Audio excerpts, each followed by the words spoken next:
Selamat pagi pemirsa, apa kabar Anda hari ini?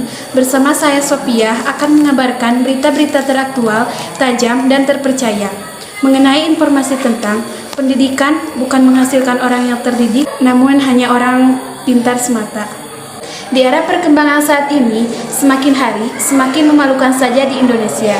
Dengan adanya tindakan kasus korupsi, mafia pajak, suap menyuap, dan lain sebagainya yang merugikan orang lain. Namun siapa sangka bahwa orang yang melakukan kasus kejahatan tersebut merupakan orang pintar yang memiliki gelar tinggi.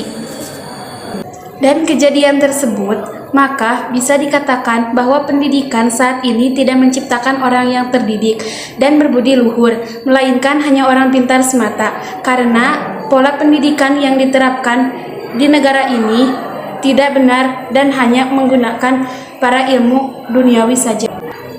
Maka tak heran bila orang gunakan kepintarannya untuk melakukan kejahatan, menindas kaum lemah serta membodohi. Orang yang berpendidikan adalah orang yang seharusnya kepintarannya tersebut digunakan untuk berpikir menjadi pemimpin yang baik dan bermanfaat bagi banyak orang.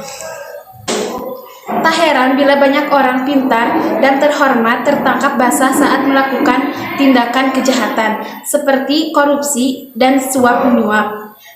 Tak tersebut tentu akan merugikan orang lain serta memalukan mereka sendiri.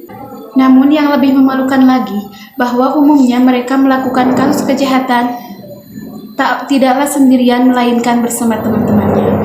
Bahkan lebih miris ketika mereka telah tertangkap melakukan kejahatan, mereka masih bisa menebar senyum di halayak publik dan media massa, seolah hal tersebut merupakan hal yang biasa untuk dilakukan. Sebab itu pendidikan di Indonesia harus ditingkatkan agar tercipta manusia yang terdidik, bukan hanya manusia yang pintar semata.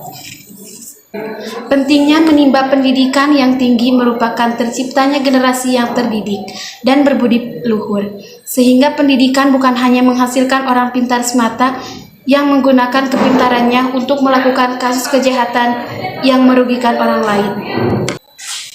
Sekian informasi yang dapat saya sampaikan. Selamat pagi dan sampai jumpa.